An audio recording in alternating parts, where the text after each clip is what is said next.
Alrighty, everybody, welcome back. Rusty here with the Rugby Review, and this episode we're going to be going over round 11 in the URC. And here was the game schedule for round 11. January 30th, you saw 2 games being played, and February 1st, the other 6 games were being played. And so here are the results from the games that were played this past week. On January 30th, the first game between Scarlets and Benetton ended up as a tie, 20-20, between the two teams. Game 2 on January 30th between Glasgow and Munster saw Glasgow victorious, 31-22. The following day, on February 1st, saw a very dominant performance by the Bulls in the first game. So we had the Bulls versus the Lions, where the Bulls came out with the victory 52-17. Game 2 was the other South African derby between the Sharks and the Stormers, seeing the Sharks come out with the victory again, 36-24. Game 3 was between Zebri and Connacht, where we saw Connacht get the win, 31-15 over Zebri.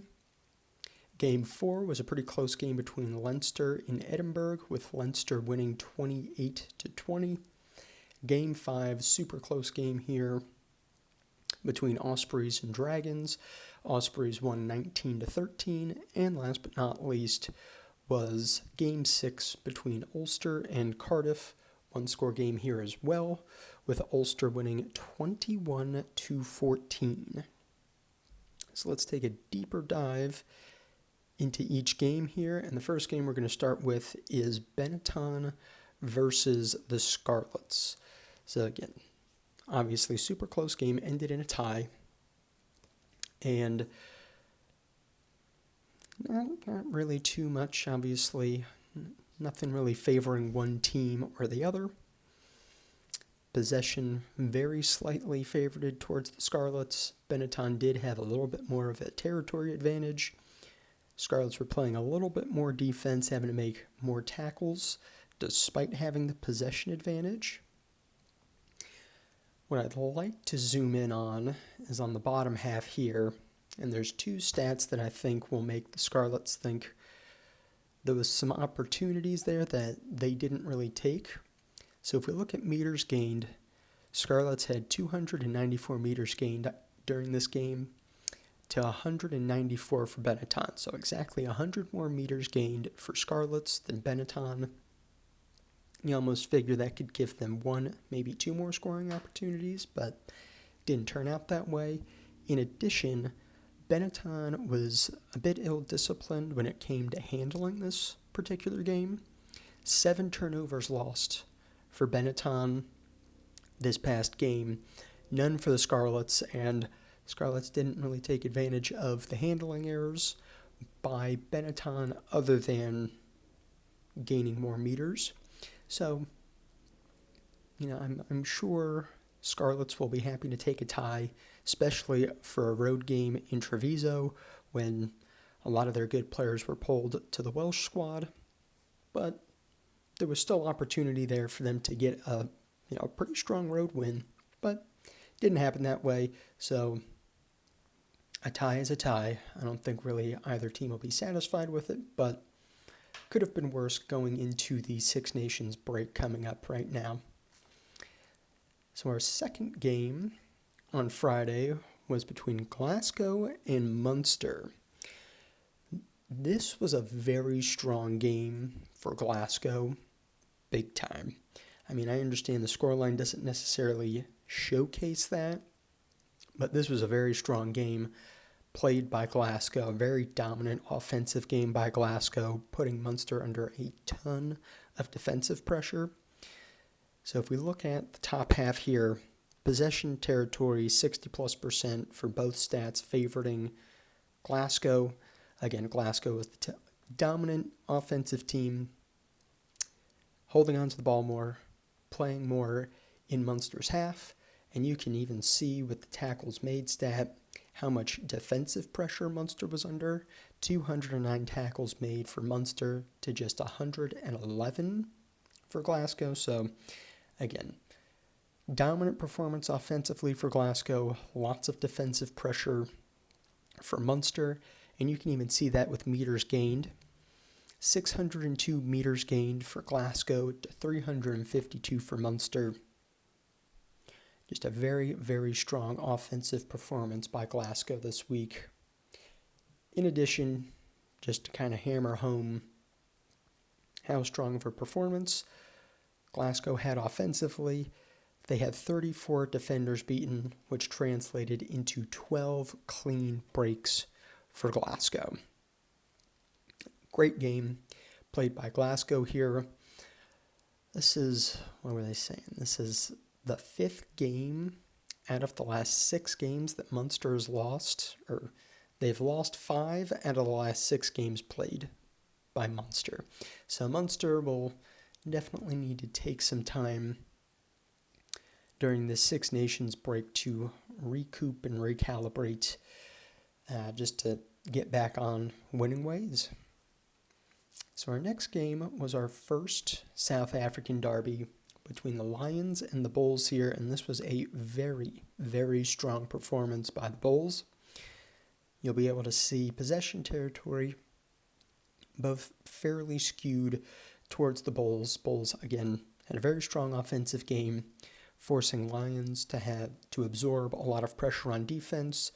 You can see that by the number of tackles the Lions had to make. Lions had to make 169 tackles to just 96 for the Bulls. And if we zoom in on our bottom half of the stat sheet here, again, this will showcase and emphasize just how strong of a game offensively the Bulls had.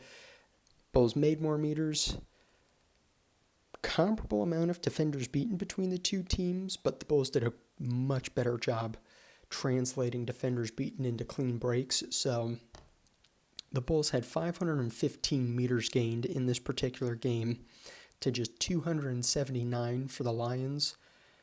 Just again, Bulls running all over the Lions this game, being the much stronger team offensively.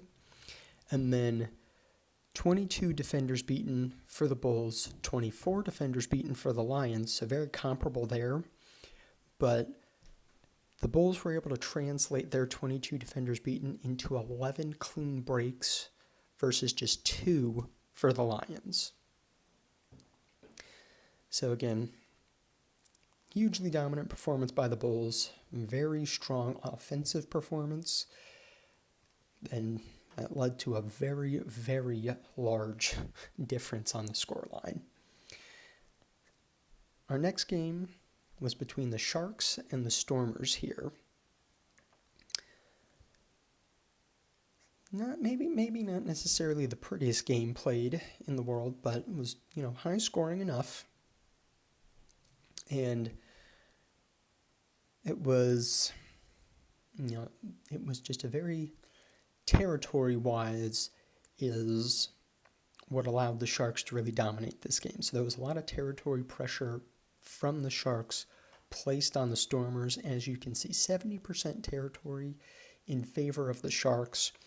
So Stormers were just in their own half, playing so much rugby, just trying to clear their lines, but the Sharks just kept putting pressure on them, more and more pressure.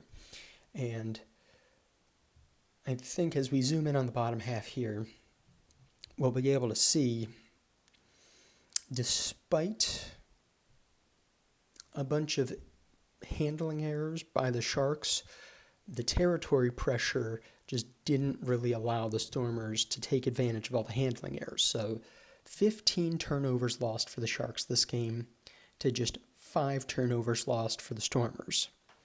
That's a lot of handling errors for the Sharks in one game. Stormers just did not capitalize on the handling errors that the Sharks were making,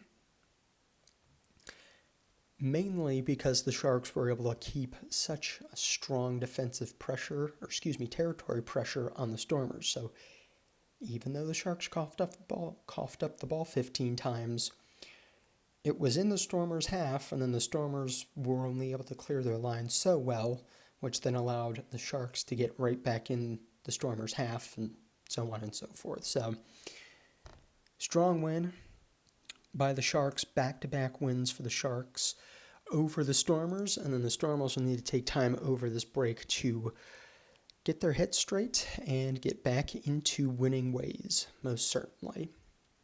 Our next game is between Zebri and Connacht here. Very strong game by Connacht. They were able to dominate both possession and territory with 60+% possession and territory in favor of Connacht, putting Zebri Parma, under a lot of defensive pressure, forcing Parma to make 237 tackles during the course of this game. Just an absolute massive number. Now, what I want to zoom in on is the bottom half here. So we have Parma in the black ink, Connacht in the green ink. Despite Parma having less than 40% possession during the course of this game, they were able to make a number of more meters than Connacht was. So 427 meters gained for Zebri Parma this particular game, 366 meters gained for Connacht. So now comes the question, well, what happened? They were able to make more yardage despite having a disadvantage in possession. Handling errors. 11 turnovers lost for Zebri Parma this past game to 0 turnovers lost for Connacht. Despite Parma being able to have so much efficiency, being able to gain so much yardage, despite a lack of possession, the handling errors and coughing the ball up back to Connacht gave Connacht all the advantage in the world that they needed to secure a very strong win this particular week. So Connacht will go into this break happy as can be. They were able to take advantage of handling errors by Parma, and Parma will have to have a strong film session to show everybody, like, hey, we can't keep having these handling errors, otherwise we're giving up all of our opportunities back to the opposition. Next game, it's a pretty close game here between Leinster and Edinburgh. Strong offensive performance by Leinster here. Also strong defensive performance by Edinburgh here. I think Edinburgh will be a little bit upset with themselves that they didn't take the opportunities that they had. So, possession and plus territory, 60+% in favor of Leinster. Again, Edinburgh had to put in one heck of a defensive shift. Edinburgh had to make 210 tackles during the course of this game. Leinster only had to make 102. So Edinburgh is making twice the number of tackles as Leinster is. Kind of makes sense because they're not the team with the possession of the ball majority of the time. Now if we zoom in on the bottom half here, despite Edinburgh having, again, less than 40% possession, they were still able to make a pretty decent amount of meters during the course of this game. Edinburgh had 324 meters gained during the course of this game to 402 for Leinster. That's not too huge, not too big of a difference, despite how much possession Leinster had during the course of this game. And again, as I said at the beginning, when I started discussing this game, Edinburgh will probably feel like they had opportunities that they didn't capitalize on. You can see that with defenders beaten and clean breaks. Edinburgh had more defenders beaten, which translated into a significant number more clean breaks. So Edinburgh had 23 defenders beaten, translating that to 12 clean breaks. Leinster only had 19 defenders beaten, which they only translated to 2 clean breaks. Edinburgh had their opportunities here, despite possession and territory favoring Leinster. So, when I see something like that, it's like it's another instance of Edinburgh offensively just not taking their opportunities when they had them. to Leinster's benefit, right? So if it's just another game where Edinburgh needs to go back and just, I guess, go through some film and realize there are opportunities here, and we just need to finish these opportunities when we have them. It's a good win for Leinster, and then a very good learning opportunity for Edinburgh this past week. Next game we're going to move into, it's a very, very close Welsh derby here, Ospreys versus Dragons. Super close game, came literally down to the very, very end, with the Ospreys scoring a last-second try. It was like in the 79th minute, so there was no time left on the clock for the Dragons to even hope to come back. Very strong defensive performance by Dragons also put in this game. Possession territory, yes, favoring Ospreys. Dragons did a great job absorbing that pressure, having to make 189 tackles made to 122 for Ospreys. But Ospreys, the offensive pressure the Ospreys were able to put on Dragons probably just ended up being too much for Dragons' defense to handle and just kind of wore everybody out by the end of the game. You can see 517 meters gained for Ospreys to 236 for Dragons. Again, unfortunate for the Dragons to be holding the lead into the last seconds of the game, but Ospreys were able to capitalize on that offensive pressure by the end of the game and score a last-second try to seal the home victory against the Dragons. Our last game of the week is the Ulster-Cardiff game. One-score game here as well. Super close game. Ulster definitely was looking to bounce back after a tough loss to the Scarlets last week. And again, just very close game. Ulster was able to put a little bit more offensive pressure on Cardiff. Cardiff, again, just defensive pressure. They had to soak it up. But by the end of the game, Ulster was able to capitalize on being able to exert offensive pressure on Cardiff, come away with a good one-score victory. So if we zoom in on the top half here, again, Ulster was a team with a slight offensive advantage. They were able to put pressure on Cardiff's defense, force Cardiff to make a lot of tackles. And you can see possession plus territory favoring Ulster. Ulster has more ball in hand and is playing in Cardiff's half more. 173 tackles made for Cardiff to 125 for Ulster. Again, just to show Cardiff was the team having to play more defense and absorb more pressure on the defensive end. And if we look down at the bottom of the slide here, 391 meters gained for Ulster to 279 for Cardiff. Again, Ulster, slight edge in offense. They were the team playing offense more, and they were able to exert offensive pressure on Cardiff, and they were able to get their try-scoring opportunities as a result of that offensive pressure they were exerting. So that was the last game of the week, and let's take a look at the live ladder here.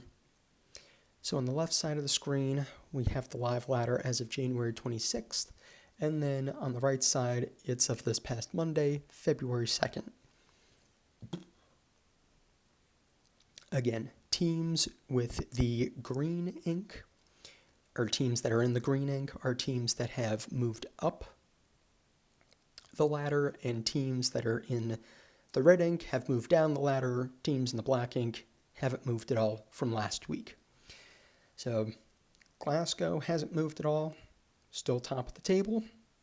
However, Leinster, Ulster, Bulls, Sharks, and Connacht were able to rise up the ladder this past week, while the Stormers, Cardiff, Munster, Lions, Benetton, Edinburgh, and Dragons all saw themselves drop spots down the ladder here.